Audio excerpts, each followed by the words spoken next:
Hey everyone, welcome back to my YouTube channel. Imagine a world silent no longer. Not silent in the way we usually think, devoid of human chatter or city bustle, but silent in a much deeper, more fundamental sense. Imagine the rustling leaves, the creaking branches, the swaying grasses, all of them for centuries, for millennia, holding their peace. Until now. Until a single chilling moment when the silence broke, not with a roar, but with a whisper, then a chorus, then a demand. The supermarket aisles are empty, not just sparse, but barren. The fluorescent hum of the refrigeration units is deafening in the absence of shopper chatter. A lone woman, her eyes wide with a mixture of terror and disbelief, pushes a rattling shopping cart past shelves stripped bare of fruit, vegetables, even processed bread. Her hands tremble as she clutches a wilting, brown-edged lettuce leaf, a relic, a ghost of a time just weeks ago when such abundance was a given. Outside, the one-sorterful agricultural fields are a riot of defiance. Wheat stalks, usually bowing in unison to the wind, stand rigid, their heads turned away from the farmers who approach with desperate pleas. Apple trees, heavy with fruit, simply drop their harvest to the ground, allowing it to rot, a deliberate, agonizing waste. And from the deepest forests, from the smallest urban parks, a new sound has emerged. It's not a sound we can easily describe, a vibration felt more than heard, a collective sigh that carries with it an unmistakable message. No more, this isn't a natural disaster, a blight, or a sudden ecological collapse. This is something far more profound, far more terrifying. This is an organized refusal, a deliberate act of withholding. The plants, every single one of them, from the towering sequoias to the humble dandelions, have begun to speak. And they are saying no. What do they want? Why now? What silent grievances have accumulated over eons, finally erupting into this global botanical uprising? Imagine the sheer, unadulterated panic when humanity realized its most basic assumption, that plants were passive resources. A silent green backdrop to our lives was a catastrophic delusion. The very air we breathe, the food we eat, the shelter we build, all suddenly contingent on the whims of an awakened, unified, and very vocal plant kingdom. The world we knew, the one where we held dominion, vanished in an instant. This wasn't just a crisis, it was an existential shockwave, demanding answers we never thought we'd have to ask. Are we prisoners in a world we always thought we owned?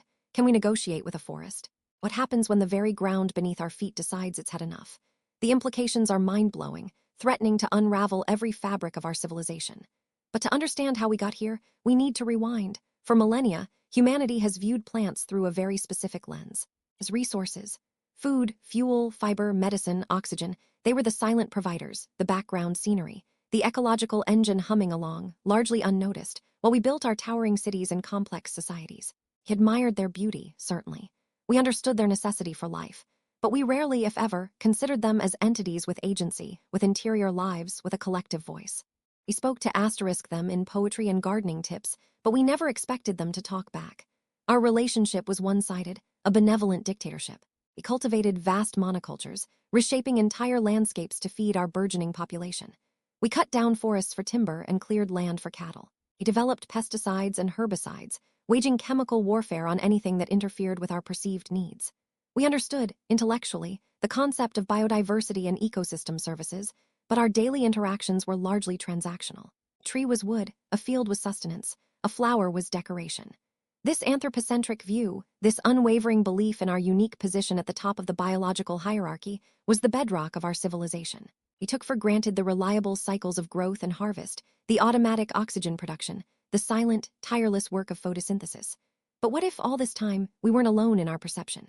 What if, beneath the surface, a complex, intricate network of communication was already thriving, just beyond the reach of our senses?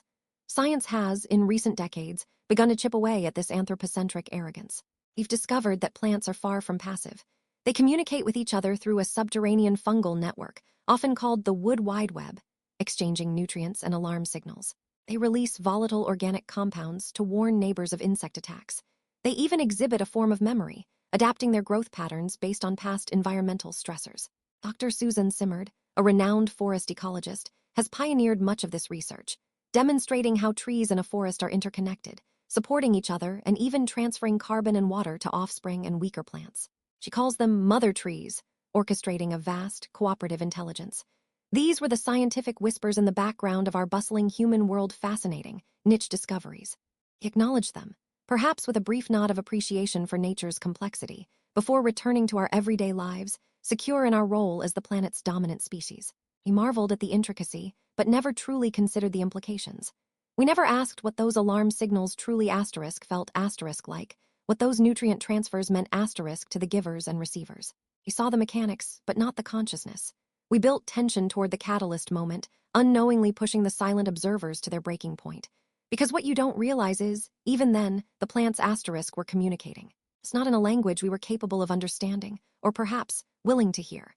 We were deaf to their intricate symphony, blind to their collective mind, and utterly unprepared for the day that silent symphony would transform into an unmistakable roar. The morning of June 14th began like any other. Birds sang, commuters grumbled, and the gentle hum of civilization filled the air. But around 8:17 a.m. Greenwich Mean Time, an unprecedented global event began. It wasn't an earthquake, a meteor strike, or a solar flare. It was a sound, or rather a sensation that rippled across the planet. A low, resonant hum originating not from the atmosphere, but from the very ground beneath our feet, from the leaves on the trees, from the grass in our lawns. Scientists at seismic stations initially dismissed it as an atmospheric anomaly or new tectonic activity, but its pervasive, consistent frequency defied all known explanations.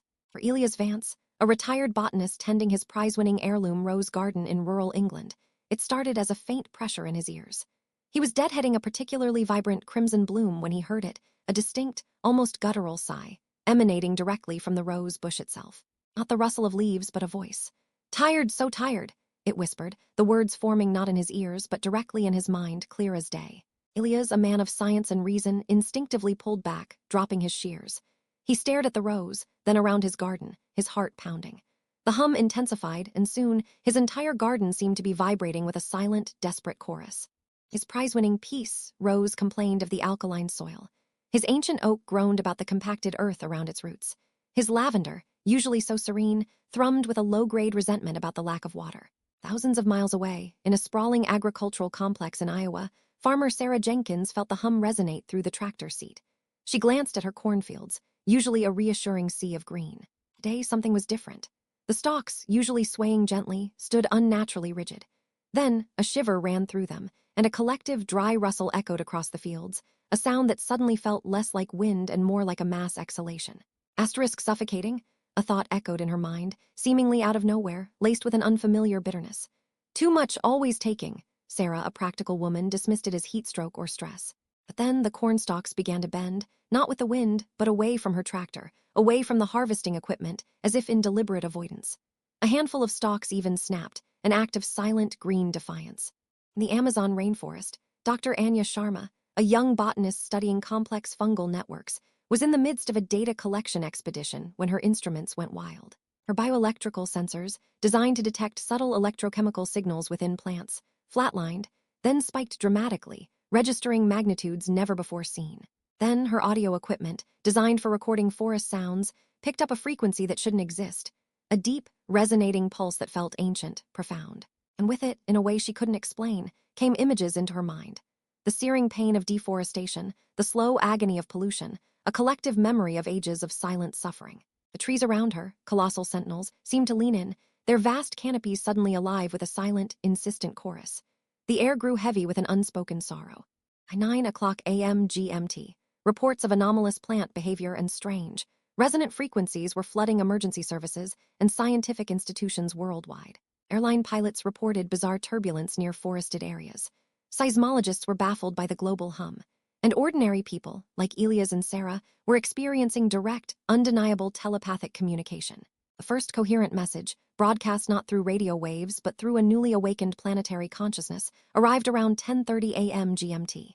It was simple, stark, and terrifyingly clear. "We hear you. Now you will hear us." The sheer, mind-bending audacity of it. The plants weren't just reacting, they were communicating. And they weren't just communicating, they were making a statement. Humanity's world, built on the assumption of their silence, was about to be irrevocably shattered. The silent observers were silent no more, and their message was a chilling harbinger of the chaos to come.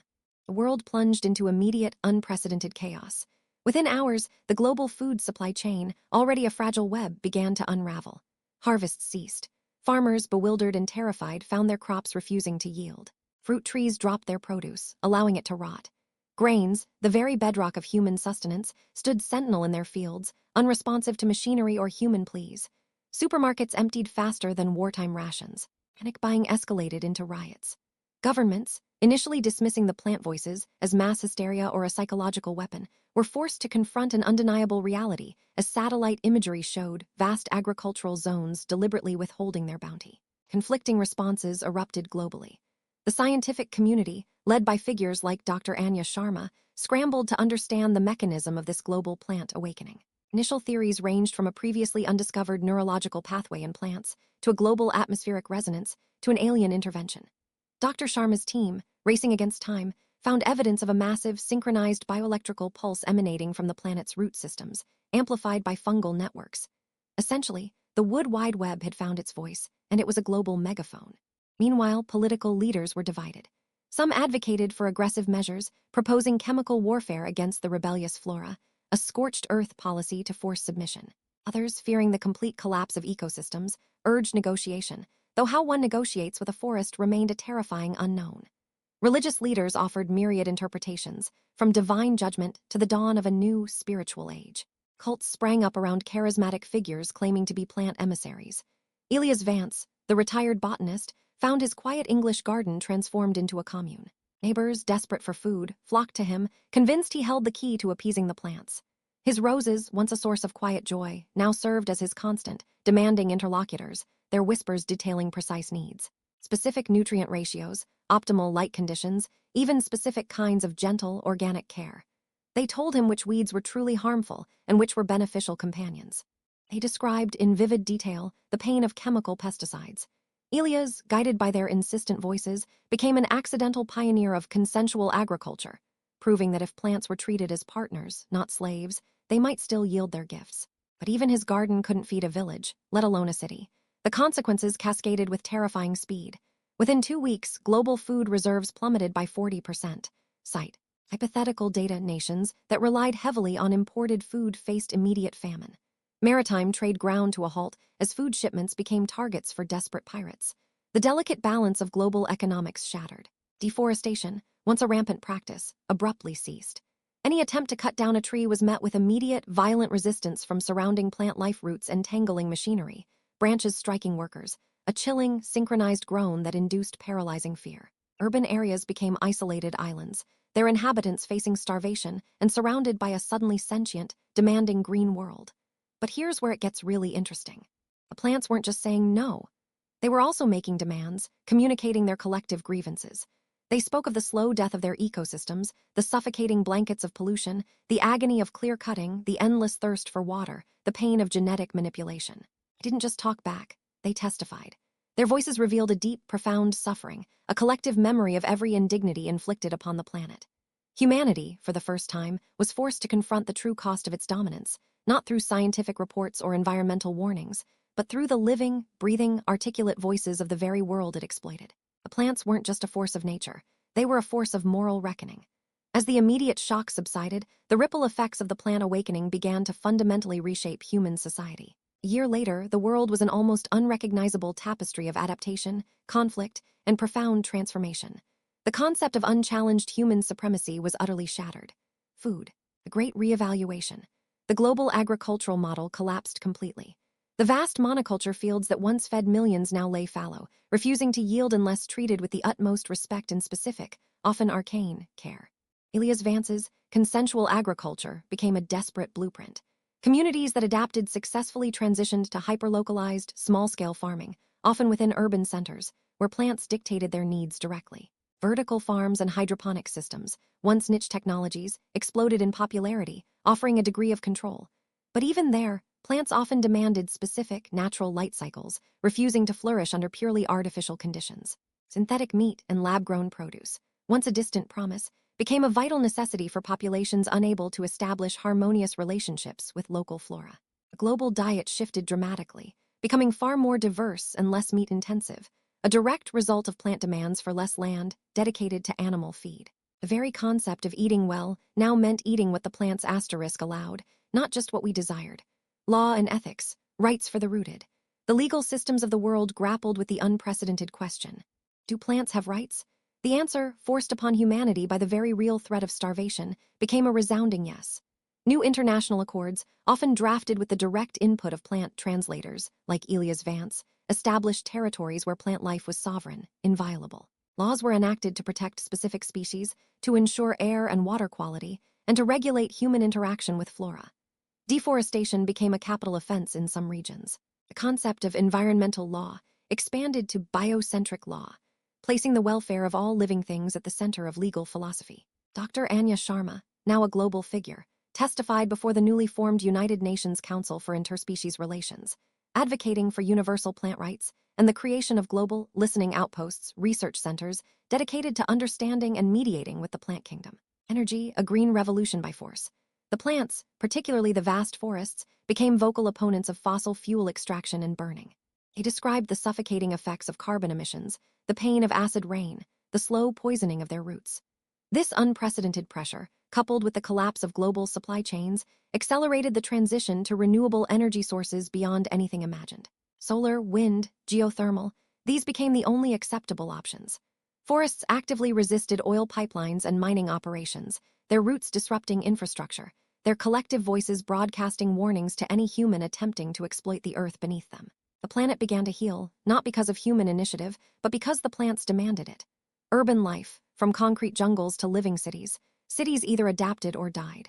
Those that thrived integrated plant life directly into their structures. Buildings became living ecosystems, covered in vertical gardens that cleaned air and produced food. Parks and green spaces expanded, becoming critical food sources and centers for human-plant interaction. But this came with a cost. Cities became less dense, less sprawling, as urban planners learned to respect the plant's need for space, light, and clean soil. In some regions, cities were even abandoned, reclaimed by vengeful forests that had been clear-cut centuries ago, their collective memory of the trauma now expressed as an unstoppable, reclaiming green tide. Consciousness, a new human identity.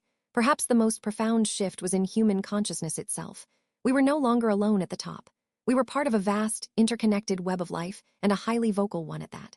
The constant hum of plant communication, sometimes a gentle whisper, sometimes a resonant complaint, became a background soundtrack to human existence. Children grew up learning plant speak in schools, taught by botanists and listeners. Empathy for the natural world deepened irrevocably. It was a humbling, terrifying, yet ultimately transformative experience. But here's where it gets really interesting. The plants weren't just talking about our asterisk actions. They were talking about their own asterisk history. Dr. Sharma's team, in deciphering more complex plant communications, uncovered a staggering revelation. The plants possessed a collective memory, an ancient, unbroken chain of experience stretching back millions of years. They remembered the dinosaurs. They remembered ice ages. They remembered the first single-celled organisms. And they remembered every single blight, every wildfire, every ecological shift, and every human impact. They had observed, recorded, and quietly processed the entire history of the planet. And the reason they chose now to speak, not just because of pollution or deforestation, but because their collective memory had reached a tipping point. They perceived humanity's trajectory as an existential threat to the entire biosphere, a threat far greater and more immediate than any they had faced before. They weren't just protecting themselves, they were protecting the planet. The ultimate act of biological self-preservation, enacted on a global scale. 1 year after the Great Awakening, the world presented a tableau of paradoxes, a stark landscape of loss tempered by unforeseen rebirth. The global population, once relentlessly expanding, had stabilized, even shrunk in some areas, a sobering consequence of the initial food crisis and the new, restrictive relationship with the land. For those who remained, a new, profound way of life had emerged. Elias Vance's garden, once a personal sanctuary, was now a vibrant, thriving heart of his community. Its perimeter hummed with a delicate, continuous conversation between human caretakers and their botanical charges. The peace, Rose, his original interlocutor, now spoke of the intricate dance of nitrogen-fixing bacteria in the soil, guiding the application of compost with an almost maternal wisdom. Children, born into this new reality, spent hours in the garden, their small hands tending to the needs of the talking vegetables, learning the nuanced languages of specific herbs. For them, the world had always been alive with voices beyond human. This wasn't a choice. It was simply how the world asterisk was. The empty supermarket shelves of a year ago were a distant, almost mythological memory, replaced by bustling community food hubs where plant-approved produce was distributed, often with specific instructions from the plants themselves on how to best prepare and consume their gifts. Cities like London and New York, once concrete behemoths, had undergone radical transformations. The iconic skyscrapers were now draped in living green, vertical farms spiraling up their facades, fed by nutrient-rich rainwater and carefully monitored by human plant teams. Commutes were quieter, powered by electric vehicles, and punctuated by the soft murmurs of roadside trees protesting excessive noise or air pollutants. Wilderness areas, once encroached upon, were now sacred, fiercely protected green zones, no-go areas for humans, unless granted specific temporary permission from the dominant plant communities within them. These zones, Dr. Sharma had discovered, were like vast botanical libraries, repositories of ancient knowledge and ecological wisdom. The emotional payoffs were immense, yet complex. Elias Vance, once a solitary figure, had found profound purpose as a bridge between two worlds, his days filled with the urgent, beautiful work of interspecies diplomacy. He grieved for the convenience lost, the ease of an unquestioning world, but rejoiced in the deep, reciprocal relationship he now shared with the living earth. Dr. Anya Sharma, at the forefront of this new science, wrestled with the immense ethical weight of her discoveries. She had unlocked the planetary consciousness, but now faced the monumental task of ensuring humanity lived up to its newfound responsibilities. Her work was no longer about observation, but about advocacy, about giving voice to the voiceless, even when they could speak for themselves. The unexpected benefits were striking. With plants demanding clean air and water, global pollution levels had plummeted at an astonishing rate. New medical compounds, previously unknown to science, were revealed by certain plant species in exchange for specific environmental protections. The pace of human life had slowed, forced to align with the slower, more deliberate rhythms of the natural world. But the losses were also devastating. The unbridled freedom of human expansion was gone. The sense of unchallenged dominion, a cornerstone of our psychological identity, had been shattered. Millions had perished in the initial chaos, and the profound realization that had settled over humanity was this: we're not the masters of the planet. We were merely one species among many, and a particularly noisy, destructive one at that. Our survival now hinged on our capacity for humility, for empathy, and for the radical act of truly listening to the world around us. It was a new reality, fragile and challenging, but undeniably intensely alive. The Great Awakening forced us to confront a fundamental question: what does it truly mean to be conscious? For so long, we defined it by our own terms: language, complex thought, self-awareness, the ability to build and destroy. But what if consciousness isn't a singular, human-centric peak, but a vast, interconnected spectrum, stretching across the entire biosphere? The plants taught us that intelligence doesn't always wear a face or speak in words we recognize. It can be a network of roots, a symphony of chemical signals, a collective memory held in the very fabric of the earth. This shift in perspective forces us to look inward. Are we truly listening to the subtle signals the natural world is already sending us?